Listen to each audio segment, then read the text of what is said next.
Eu sou a Mônica Guedin, sócia no grupo GFP, e estamos aqui no segundo episódio do GFP Cast, o nosso podcast do grupo GFP. Hoje estamos, juntamente com a Fabrícia, minha sócia, e a Virgínia, RH da Fiat Trentino. Seja muito bem-vinda, Virgínia. Obrigada, Fabrícia. Obrigada, Mônica. Hoje nós vamos bater um papo aqui sobre recrutamento, seleção e gestão de pessoas. A maior dificuldade de todo o RH. E acredito que vai contribuir muito para você que está aí nos ouvindo. Seja você RH, psicólogo, gestor ou líder dessas áreas. Né, Mônica? Exatamente. A gente vai ter várias informações aqui estratégicas para você que trabalha aí na parte de RH, de gestão de pessoas, e também você que é simpatizante do conteúdo. Virgínia, conta para nós. Lá na tua empresa onde tu atua hoje, também é difícil achar pessoas capacitadas, recrutar pessoas, ou é só nas empresas que a gente conhece?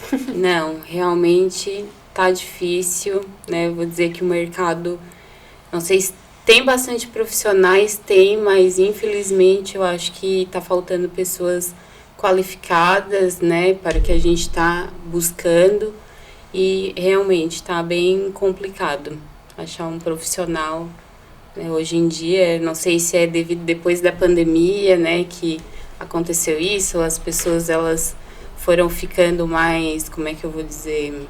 A gente observa lá no grupo, e a gente troca muito essa ideia, que depois da pandemia as pessoas começaram a dar valor para outros pontos, né, que antes não eram dados. Não sei se isso envolve também no pensamento de vocês aí na empresa. Mas, por exemplo, hoje a gente observa uma certa fatia, né, de profissionais que olham mais a questão da qualidade de vida, do tempo com a família, de todas essas pontuações, do que propriamente dito só o salário, né? Então, ou carreira, né? Sim, justamente. Até, né, você pontuando isso, eu vejo que durante as entrevistas as pessoas, né, já colocam, mas eu vou trabalhar de segunda a sexta. Né? É home office, porque todo mundo quer trabalhar home office, né? Justamente. Mas assim, saber trabalhar em home office, né? Tipo, também requer, né? Requer, né? Tipo tipo assim, ser disciplinado também, saber entregar resultado mesmo em home office. Então a gente também observa isso, né? Ah, tem horário flexível? Dá para trabalhar em home office? Então, assim, a gente também observa isso. Mas eu acho, assim, Virgínia, que a maior dificuldade não é só encontrar pessoas, mas reter essas pessoas depois que elas entram, né? Justamente. Porque hoje, por qualquer troco a mais, a pessoa troca de trabalho e ela troca de novo, e troca de novo, e troca de novo. E a gente não tá aqui falando isso num tom de reclamação, não, porque a gente sabe que reclamar não nos leva a nenhum lugar, né? Mas sim, eu acredito muito que é uma questão cultural e também dessas novas gerações que estão chegando, né? Porque eu lembro que meu pai foi mineiro, se aposentou na mina, então assim, tinha muito isso, né? De que tu tem que pegar um trabalho e tu tem que trabalhar naquele trabalho até tu te aposentar, né? E ficar. Isso não é desejo de carreira de nenhum jovem, né? E eu acho que as empresas precisam entender isso, né? O que essa nova geração tá buscando? Porque eu vejo que quando as empresas vão contratar com a gente lá no grupo, eles querem o melhor profissional, né, Mônica? Então, assim, ó, eles querem contratar uma Ferrari, né? Muitas vezes eles querem remunerar um Fusca. Então, assim, não é só a questão do salário, mas é tudo. Então, assim, ele quer o profissional top, mas ele também não bola atrativos para que o profissional veja assim, nossa, eu queria muito trabalhar naquela empresa lá. Benefícios conta muito, né? Hoje a gente vê muito nas entrevistas que o apego não é nem tanto na questão do salário, mas chega sempre a mesma pergunta. Tá, beleza, mas... benefícios. E os benefícios? É o quê? O que vai ter? Tá, mas não dá para negociar nenhum plano de saúde, um vale alimentação. E então a gente vê que essas exigências, essas necessidades mudaram bastante, né? Então é uma motivação diferente nos últimos anos. E essa questão que você mencionou de trabalha no sábado, faz hora, como é que funciona, vem muito para nós também essas informações, e é o nosso novo cenário, né, Fabrícia? Então a empresa identificar o que motiva o colaborador e conseguir direcionar de uma forma que seja benéfica para a empresa e para o colaborador também é bem estratégico, né? Fazer ele pertencer também, né, justamente para não ter a rotatividade que acontece muito hoje em dia, né, como a Fabrícia até mencionou, essa questão de qualquer 100, 150 reais a pessoa já tá mudando de Não, e às vezes emprego, até por né? menos, né, Virgínia? Até Que a por gente não menos. falou aqui, né? É. Mas às vezes a pessoa fala assim, não, mas é que assim, ó, não, é que não tá de acordo com a minha filosofia. Daí esses tempos até um empresário falou pra mim, mané filosofia? Daí eu disse assim, não, mas olha só, na tua casa não tem regras? Tem. Tá, vocês não têm, assim, algum costume lá? Tipo, por exemplo, rezar com o filho antes de dormir? Ou tu e a tua esposa, às vezes, tem um hábito de todo domingo almoçar na casa do pai ou da sogra? Vocês não têm algumas coisas, assim, tipo, que só a família de vocês tem? Tem. Eu disse, pois é. Dentro de uma empresa também tem. Só que nem sempre essa cultura está evidenciada para o profissional. Então ele entra, ele nem se sente parte, ele não tem acesso a nada que a empresa está fazendo de novo, ele não é incluído. Então aí a gente vai falar de um termo aqui que muita gente desconhece, que é o salário emocional, né? Sim. Então, verdade. assim, não é só o dinheiro, né? Mas é o salário emocional. Então, assim, é qualquer um canto lá que tu cria e coloca uns puff para as pessoas sentar na hora do almoço, faz diferença. É como a Virgínia falou, né? Pertencimento, né? Exatamente.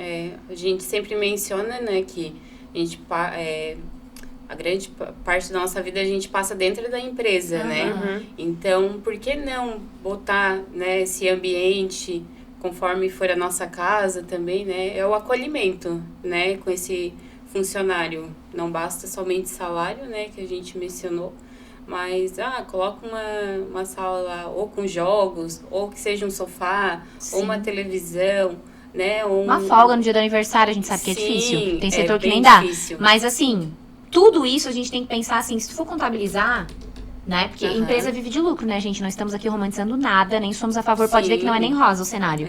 Mas o que acontece? Empresa vive de lucro, né? Certo. Então, assim, às vezes a empresa não pode pagar R$500 a mais, que é o que o mercado tá pagando para aquele profissional daquela área. Às vezes ela pode pagar só o piso.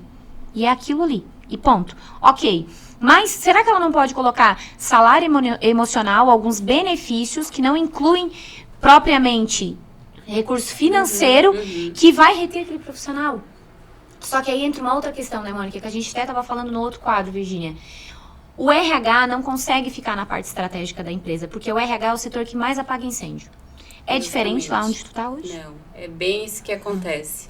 Não parece assim que tu fica com o extintor nas costas, tem dia? O dia inteiro, 24 horas ali praticamente por dia. Né? É uma vaga que tá lá e tu não dá conta de preencher. É o gestor batendo na porta, Virgínia, eu preciso do candidato, cadê ele?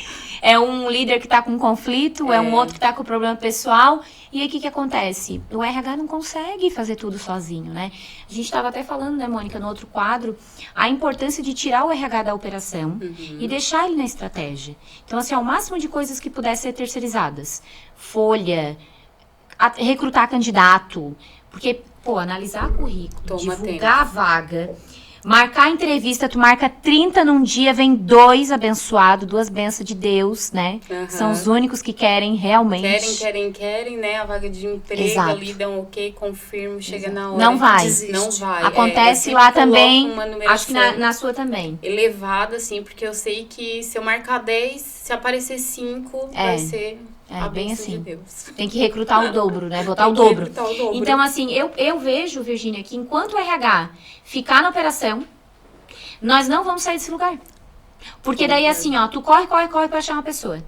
Quando tu acha, não dá nem tempo de tu criar um programa ou dar uma ideia para a empresa de criar um salário emocional, de criar benefícios, ou de tu ver o que as outras empresas do mesmo ramo de vocês estão fazendo para se tornar um pouco mais competitivo. Não dá tempo. Não dá tempo. Porque aí tu já, às vezes o outro já saiu, ou tu tá contratando uma outra vaga. Né? Só que eu acho que isso tem que ser de cima para baixo. O dono da empresa tem que entender o quê? Que ele perde tempo e dinheiro quando ele pega uma figura tão importante da empresa, que para mim é o coração da empresa, o RH, e ele bota o RH lá, analisar currículo, divulgar a vaga e baixar a cabeça e trabalhar. Né? É assim que acontece. Eu acho que o RH perde muito tempo com isso, né? Como você falou, se fosse ali na parte estratégica, realmente eu acho que daria um grande diferencial, né, para a empresa. Hoje em dia, daí no fim, um tá com problema, o outro tá com problema, mas daí tu tem que estar vendo uma pessoa para estar colocando, né, no lugar daquela que já saiu, e isso demanda tempo realmente, né, porque daí até tu analisar, né, que você falou, o currículo, né? Analisar toda ali Fazer a parte do processo, fazer entrevista, apareceu, não apareceu, né? O gerente analisar, não quero nesse perfil, quero em outro. É bem complicado. E às vezes, Virgínia, dá a sensação que a gente tá dando a volta na quadra, né? Sim. Tipo assim, corro e não chego nunca no final da maratona. Nunca venço. É assim que acontece, realmente.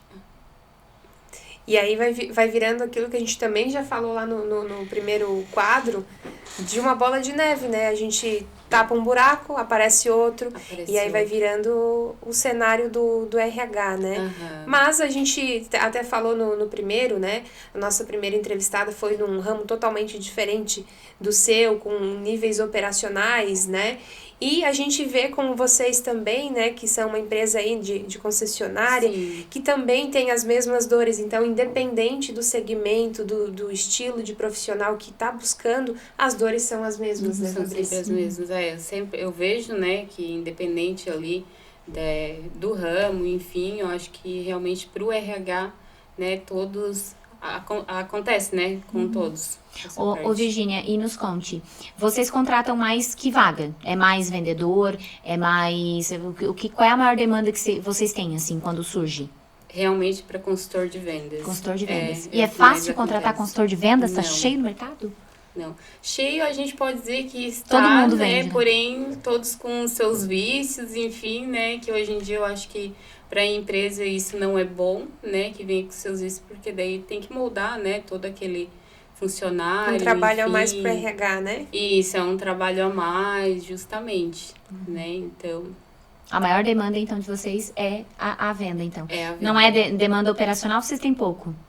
Sim, a gente tem poucos lá, né? Então, quem realmente já está trabalhando, fica, pertence, né? Até hoje em dia, voltando ali em questão de benefícios, né? Eu procuro estar buscando ali para a empresa benefícios que também não tenha um custo alto, né? Para a empresa, buscando parcerias com instituições de ensino, né? Que daí a gente quer que o funcionário ou estude, se qualifique, né? Para aquele que já está lá dentro, para quem também vai estar entrando para a empresa, né? Com escola de inglês, enfim, a gente está buscando esses meios, né? Para dizer, olha, né? A gente tem esse benefício, tem outras empresas que, enfim, não tem, né? Por mais que, né? O salário às vezes pode ser baixo para a pessoa, porque hoje em dia, né?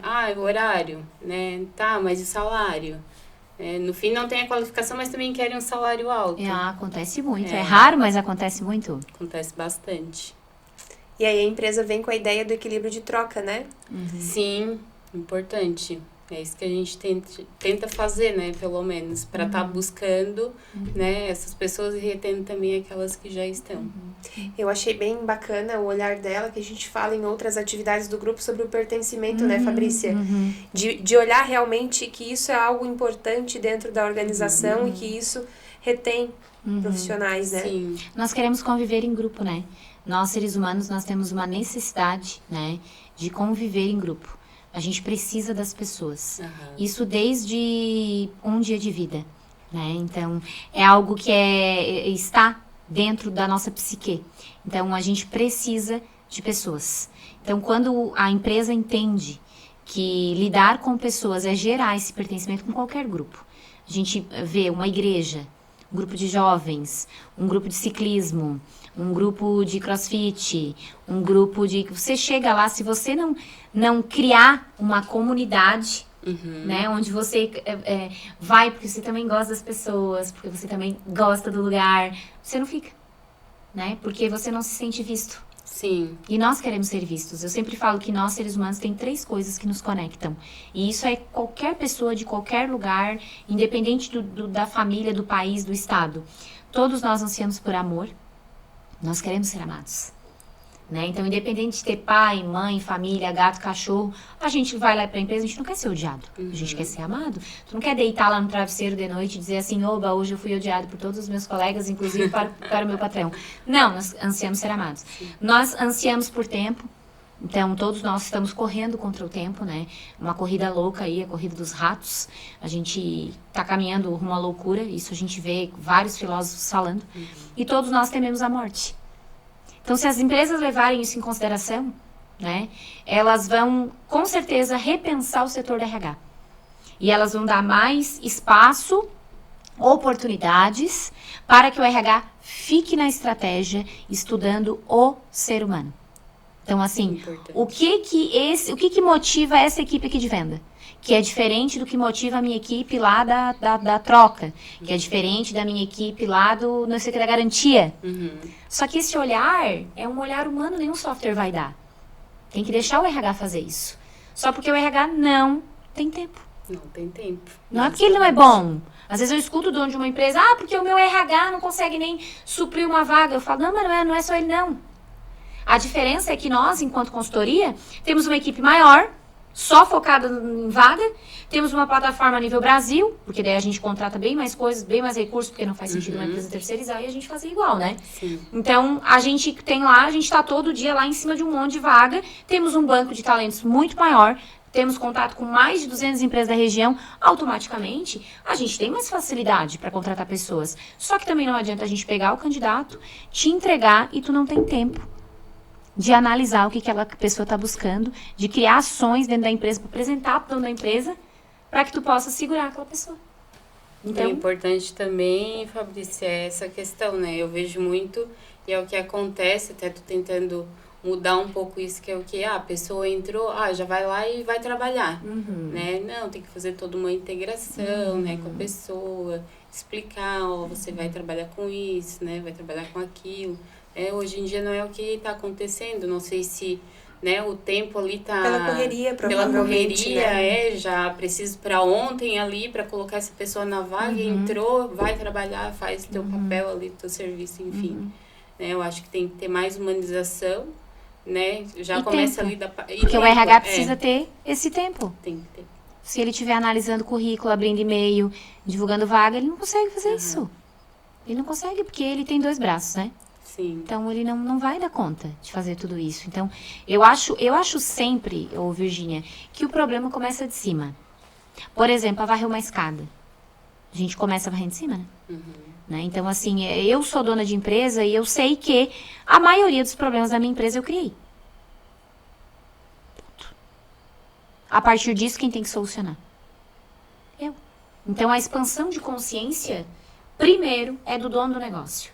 Não adianta a gente querer fugir, né? Então, o nosso papel não é só pensar fora da caixa. Sim. É criar a caixa, vender a caixa e pensar fora da caixa todo dia. Você que quis ser dono de uma empresa, né? Então, eu acho que tem que partir dessa consciência. A partir desse momento, eu entendo que essa é a realidade do mercado. Agora, eu preciso entender mais que o RH é o meu braço direito.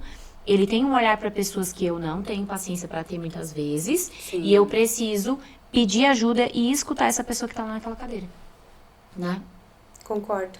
E dentro de todo esse cenário que a gente está conversando aqui, uma coisa que eu pensei que acontece muito, a gente vê em várias empresas, contratou certo, fez a movimentação certa, mas aquele profissional em determinado tempo não deu certo na empresa. E aí a gestão vem pro RH e fala o quê? Você contratou errado.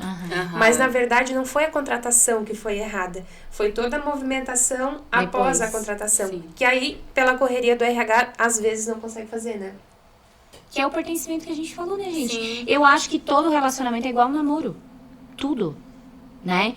Seja uma sociedade, seja uma relação de amizade, seja uma parceria, né? Seja um cliente. A gente tem que enxergar os nossos clientes como namorados. Então, assim, você fica longe do seu namorado sem mandar uma mensagem, sem falar meses, sem ver, pra ver se vai dar certo.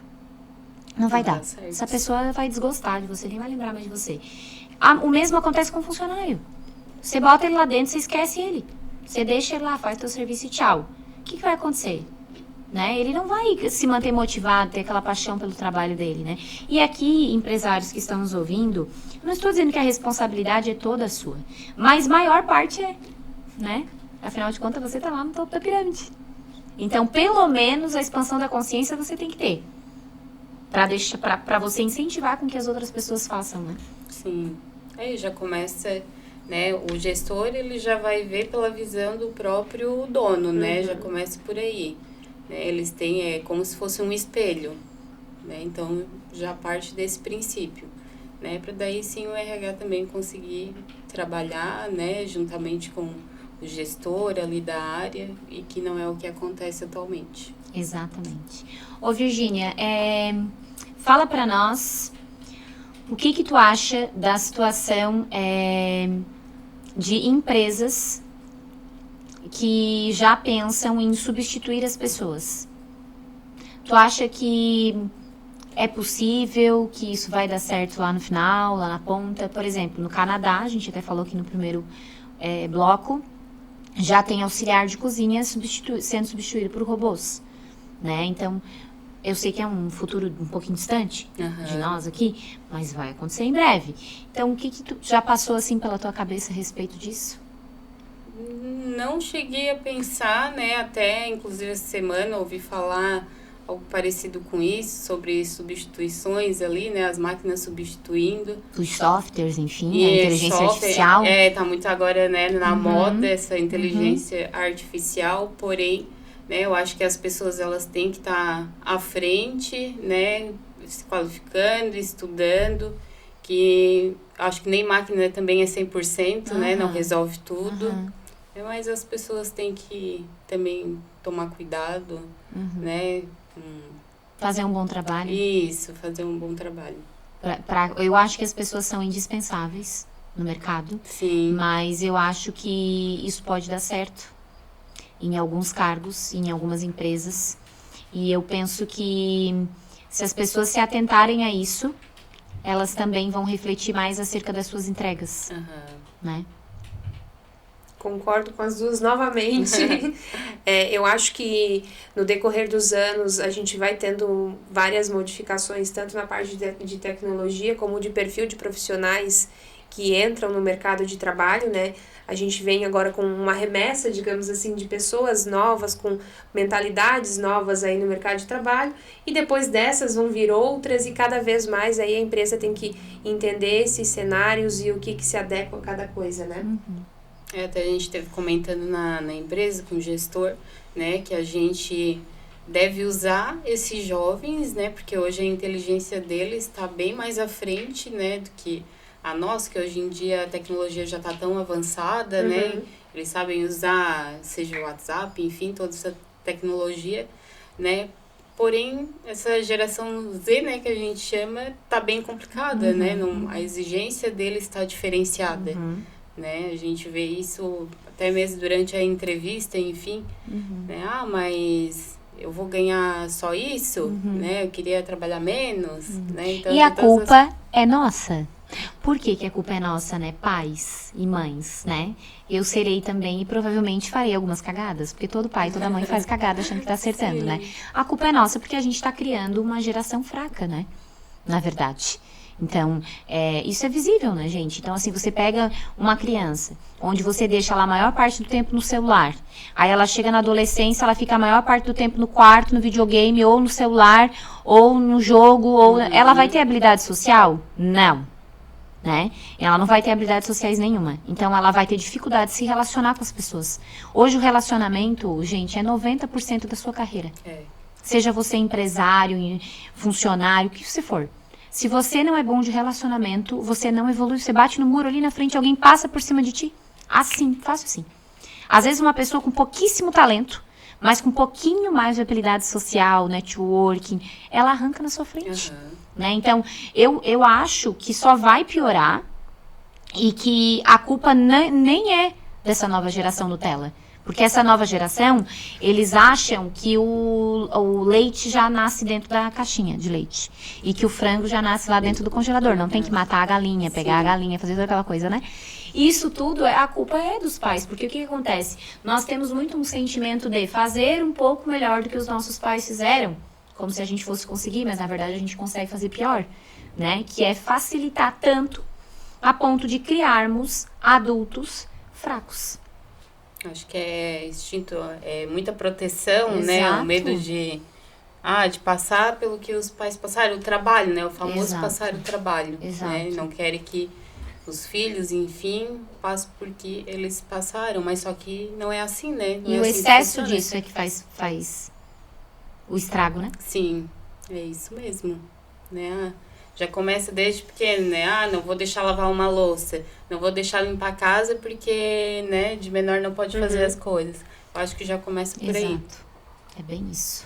E aí sobra para a empresa estudar o melhor cenário para conseguir pessoas, né? Sim. Hoje vocês trabalham com um público mais jovem também no quadro de funcionário de vocês? Como que funciona? De preferência, público mais jovem, né? Até porque, por ser um segmento de concessionária, né? Um pouco assim, né? Em aberto, a nossa visão é que eles têm maior entendimento, né? Dessa tecnologia, toda essa evolução que está tendo com os veículos, né? Mas com certeza, né? Tem um público mais idoso, enfim, todas as faixas etárias, mas realmente para se trabalhar e para poder repassar isso, né, para os clientes, a gente acaba contratando pessoas mais novas também. Ou seja, o desafio é um pouquinho maior, né, Virgínia? É maior, justamente. Ô, Virgínia, para quem está nos ouvindo, se tu tivesse que deixar uma mensagem sobre pessoas, sobre gestão de pessoas, tanto para RH quanto para empresários que estão nos ouvindo, sabe? Qual é a reflexão que tu sai aqui dessa nossa conversa? O que fica mais latente, assim, para ti disso que a gente conversou? Que realmente eu acho que deve ter um olhar, né, para o RH, né, saiba valorizar principalmente, né, essa pessoa que já estuda para gestão de pessoas, né, justamente ter a parte estratégica para ter essas pessoas qualificadas dentro da empresa e que não fique só apagando incêndio, né? Não, o RH ele não serve para isso. E ter essa consciência, né, de que a função do RH é extremamente importante na estratégia. Isso, né? Então é muito importante ter essa pessoa realmente dentro da empresa, né? Para que daí tenha uma empresa realmente de sucesso, né? Com as pessoas dentro da empresa. Humanizado, né? Isso. Finalizando, é uma coisa que eu sempre falo também nas reuniões que eu faço, é que a gente fala de pessoas, não necessariamente só para falar de pessoas, mas que quando a gente fala de pessoas, de gestão de pessoas, a gente está focando no resultado da empresa, né? Então, às vezes, quando a gente vem com a conversa de gestão de pessoas, de RH, às vezes tem um certo olhar diferenciado do gestor. Ah, pessoas, é só pessoas. Não, não é só pessoas. É esse conjunto de pessoas vai trazer o resultado, no final das contas, que é o que o gestor, às vezes, só está olhando. Exatamente. Números, né? E saber que funcionários também não são só números. Exatamente. Né? Porque os números são resolvíveis, mas pessoas não. Pessoas são tratáveis, né? Isso mesmo. Virgínia, muito obrigada por ter aceito o nosso convite. Eu e a Mônica fizemos uma lista bem carinhosa e escolhemos profissionais que a gente admira, profissionais que a gente vê assim, ó, não, essa pessoa vale a pena gravar um quadro de podcast. Essa pessoa a gente vê assim que faz um bom trabalho, que é uma pessoa que tem uma postura bacana, vamos levar. Então, você foi uma escolhida por Fiquei nós. muito feliz com o convite de vocês. Espero que tu tenha gostado da experiência. Gostei muito, bastante. Espero poder voltar numa próxima já. Com certeza. Obrigada, tá? Eu que agradeço. Se você gostou desse conteúdo, clica aqui e não esquece de se inscrever no nosso canal para você acompanhar os próximos episódios e também os próximos convidados e entrevistas que nós vamos trazer aqui. Aqui você vai ver muito conteúdo de RH, gestão de pessoas e recrutamento e seleção.